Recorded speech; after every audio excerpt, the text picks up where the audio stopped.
ഇറാനിൽ സൈനിക താവളം തുറക്കാൻ റഷ്യ തീരുമാനിച്ചു. അതിന്റെ ഔദ്യോഗികമായിരിക്കുന്ന പ്രഖ്യാപനവും പുറത്തു വന്നു.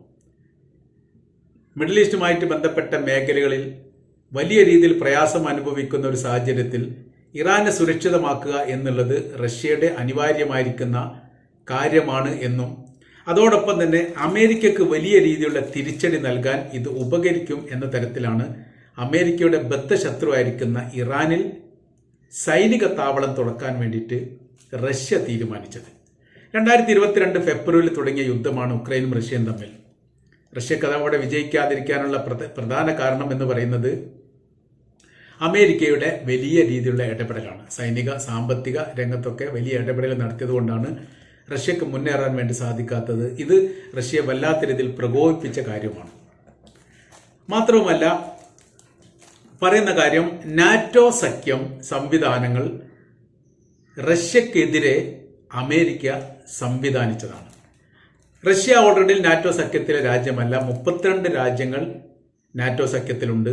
അതിൽ ബഹുഭൂരിപക്ഷവും സോവിയറ്റ് യൂണിയന്റെ പിളർപ്പ് കാലത്ത് സ്വതന്ത്ര റിപ്പബ്ലിക്കായി പ്രഖ്യാപിച്ച രാജ്യങ്ങളാണ്. അവരെല്ലാം നാറ്റോ സഖ്യത്തിലേക്ക് അമേരിക്ക വലിച്ചു കയറ്റിയിട്ടുണ്ട്.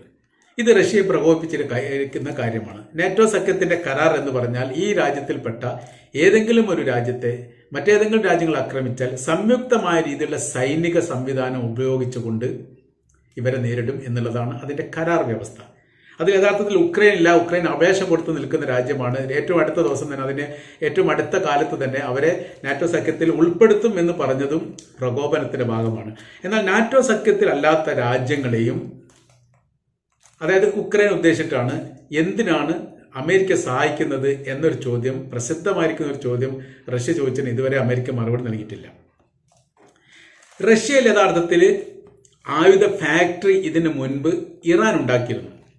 റഷ്യയുടെ അകത്ത് ആയുധ ഫാക്ടറി ഉണ്ടാക്കാൻ വേണ്ടിയിട്ട് ഇറാൻ അനുമതി നൽകിയത് വലിയ വിവാദമായിരുന്നു. ഇപ്പോഴും 2-3 സ്ഥലങ്ങളിൽ ഇറാൻ റഷ്യയിൽ ആയുധ ഫാക്ടറി നിർമ്മിച്ചിട്ടുണ്ട്. അതിൽ ബഹുഭൂരിപക്ഷവും റഷ്യയുടെ സൈനികർക്ക് തന്നെയാണ് നൽകുന്നത്. പിന്നീട് റഷ്യയിലേക്കും അത് വരുന്നുണ്ട്.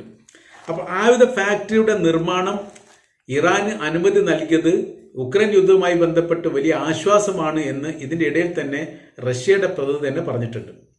അപ്പോൾ അതിനെ ഒന്നുകൂടി കവച്ച് വെട്ടിയിട്ടാണ് സൈനിക താവളം നിർമ്മിക്കാൻ വേണ്ടി തീരുമാനിച്ചത്. അപ്പോൾ വലിയ രീതിയിലുള്ള പ്രതിരോധം ഇറാന് വേണ്ടിയിട്ട് റഷ്യക്ക് ഉണ്ടാക്കാൻ വേണ്ടി സാധിക്കും എന്നുള്ള ഉറപ്പാണ്.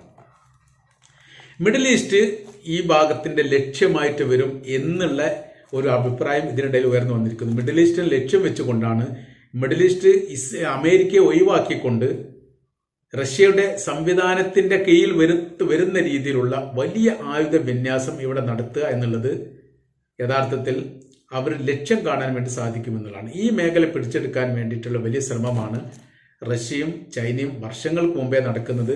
പക്ഷേ കമ്മ്യൂണിസ്റ്റ് രാജ്യമായതുകൊണ്ട് പ്രത്യയശാസ്ത്രപരമായിരിക്കുന്ന വലിയ അകൽച്ചയുണ്ട്. ചൈനയുമായിട്ട് യോജിച്ചു പോകുക എന്ന് പറയുന്ന വലിയ വിഷയമാണ്. അതേപോലെ തന്നെ സോവിയറ്റ് യൂണിയൻ ആയിരുന്ന കാലത്ത് അവിടെ കമ്മ്യൂണിസ്റ്റ് ഭരണമായിരുന്നു. അവരുമായിട്ട് യോജിച്ചു പോകുക എന്ന് പറഞ്ഞാൽ മുസ്ലിം രാജ്യങ്ങളെ സംബന്ധിച്ചിടത്തോളം പ്രത്യയശാസ്ത്ര വിരുദ്ധതയും അല്ലെങ്കിൽ അകൽച്ചയും ഉള്ളതുകൊണ്ട് പിന്നെ അതിൽ മെച്ചം അമേരിക്കയാണ് എന്ന് കരുതിയിട്ടാണ് അമേരിക്കയോടൊപ്പം ചേർന്നത്. ഇന്ന് സ്ഥിതികളൊക്കെ മാറി അമേരിക്ക തന്നെ ശത്രുപക്ഷത്ത് നിൽക്കുന്നതോടുകൂടി പിന്നീട് പ്രത്യയശാസ്ത്ര രീതികളൊക്കെ മാറ്റിവെച്ചുകൊണ്ട് ആരാണോ സഹായിക്കുന്നവരോടൊപ്പം ചേർന്ന് നിൽക്കുക എന്നുള്ള രീതിയിലേക്ക് അറബ് രാജ്യങ്ങൾ മാറിയത് റഷ്യക്ക് വലിയ രീതിയിലുള്ള ആശ്വാസമാണ്. 32 രാജ്യങ്ങൾ, നമുക്ക് ആ രാജ്യങ്ങൾ ഏതൊക്കെയാണ് എന്നുള്ളതൊന്ന് പരിശോധിക്കാം. അതിൽ Lithuania, Luxembourg, Montenegro, Netherland, North Macedonia, Norway, Poland, Portugal, Romania, Slovakia, Slovenia. ഇതിൽ ഈ പറയപ്പെട്ടതിൽ 2, 3, 4 രാജ്യങ്ങൾ ഈ പറയപ്പെട്ടതിൽ സോവിയറ്റ് യൂണിയന്റെ തകർച്ചയോടനുബന്ധിച്ചിട്ട് വന്നതാണ്. പിന്നീട് Albania, Belgium, Bulgaria, Canada, Croatia, ചെക്ക് Republic, Denmark, Estonia, Finland, France, Germany, Greece, Hungary, Ireland, Italy, Latvia. 1, 2 ഇതിൽ 2 രാജ്യങ്ങൾ ഈ പറഞ്ഞ പോലെ തന്നെ സോവിയറ്റ് യൂണിയന്റെ ഭാഗമായത് അമേരിക്ക ചേർത്ത് വെച്ചതാണ്. ഇങ്ങനെയാണ് ഇത്രയും രാജ്യങ്ങൾ ഇതിൽ വരുന്നത്. പിന്നീട് അതിൽ പറയുന്ന മറ്റൊരു കാര്യം എന്ന് പറഞ്ഞാൽ ഉക്രൈൻ്റെ മേലെ റഷ്യക്ക് യുദ്ധം വിജയിക്കുക എന്നുള്ളത് അനിവാര്യമായിരിക്കുന്ന കാര്യമാണ്. അതിൻ്റെ കാര്യം സർവാധിപത്യം റഷ്യയിലേക്ക് കീഴ്മേൽ മറിയേണ്ട ഒരു സാഹചര്യം അനിവാര്യമാണ് എന്നുള്ളത് റഷ്യ മനസ്സിലാക്കുന്നു. അതുകൊണ്ടാണ് ഇറാന് കണ്ണും പൂട്ടിയുള്ള സഹായത്തിന് റഷ്യ മുന്നോട്ട് വരുന്നത്.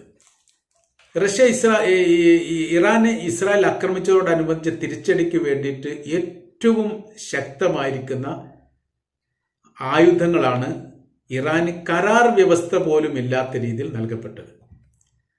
അത് ആദ്യഘട്ടത്തിൽ തന്നെ ഇറാൻ ആവശ്യപ്പെട്ടിരുന്നു എന്ന് പറയുന്നുണ്ട്. സിറിയയിലുള്ള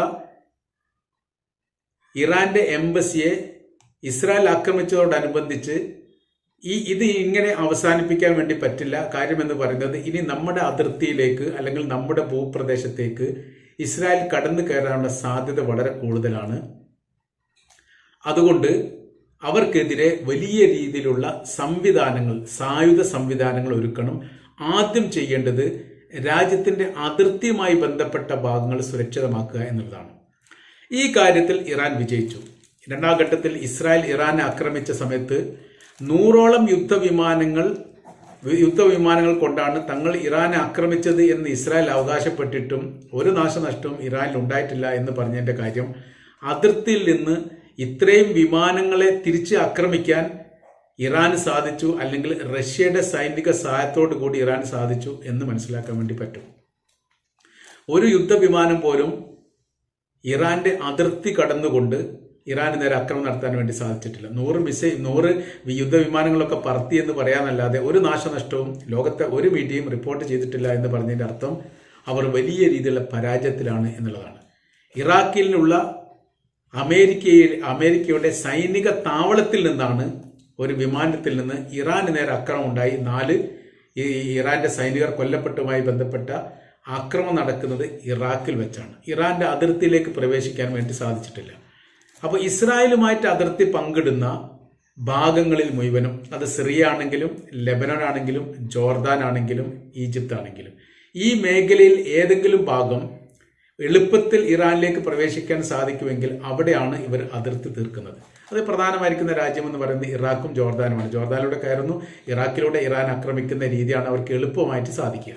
ഈ മേഖലയെ പൂർണ്ണ തോതിൽ അടച്ചുകൊണ്ട് ഇസ്രായേലിനെ പ്രകോപനം ഉണ്ടാക്കുക, അല്ലെങ്കിൽ ഇസ്രായേലിന്റെ ഈ യുദ്ധവിമാനത്തെ തകർക്കാൻ സാധിക്കുന്ന തരത്തിലുള്ള സംവിധാനങ്ങൾ ഒരുക്കിയിരിക്കുന്നു എന്ന തരത്തിലാണ്. അപ്പോൾ യഥാർത്ഥത്തിൽ റഷ്യ ഇപ്പോൾ മനസ്സിലാക്കുന്ന കാര്യം, റഷ്യ ഉക്രൈനുമായിട്ട്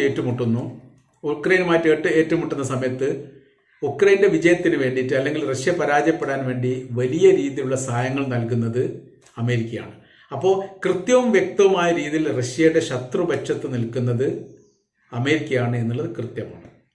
ഇനി നമ്മൾ ഇറാനിലേക്ക് വരുന്ന സമയത്ത് ഇസ്രായേലും ഫലസ്തീനും തമ്മിൽ യുദ്ധം നടക്കുന്നു. ഫലസ്തീൻ ഇസ്രായേലിനെ ആക്രമിച്ചുകൊണ്ടേയിരിക്കുന്നു. അതിന് വലിയ സഹായം നൽകുന്നത് ഇറാനാണ്. ഇറാൻ ഗസയെ സഹായിക്കുന്ന സമയത്ത് ഇസ്രായേലിനെ സഹായിക്കുന്നത് അമേരിക്കയാണ്. യഥാർത്ഥത്തിൽ ഇറാനും അമേരിക്കയും തമ്മിലുള്ള യുദ്ധമാണ് ഈ ഭാഗത്ത് നടക്കുന്നത് എന്ന് നമുക്ക് കൃത്യമായിട്ട് പറയാൻ പറ്റും. അപ്പോൾ ഒരു ഭാഗത്ത് റഷ്യയും അമേരിക്കയും തമ്മിലും, ഒരു ഭാഗത്ത് ഇറാനും അമേരിക്കയും തമ്മിലാണ് നേർക്കുനേരെ യുദ്ധം നടക്കുന്നത് എന്ന് നമ്മൾക്ക് പറയാൻ വേണ്ടി സാധിക്കുന്നതാണ്. അപ്പോൾ രണ്ട് ഭാഗത്തുള്ള ശത്രുക്കളും ഒന്നാണ്.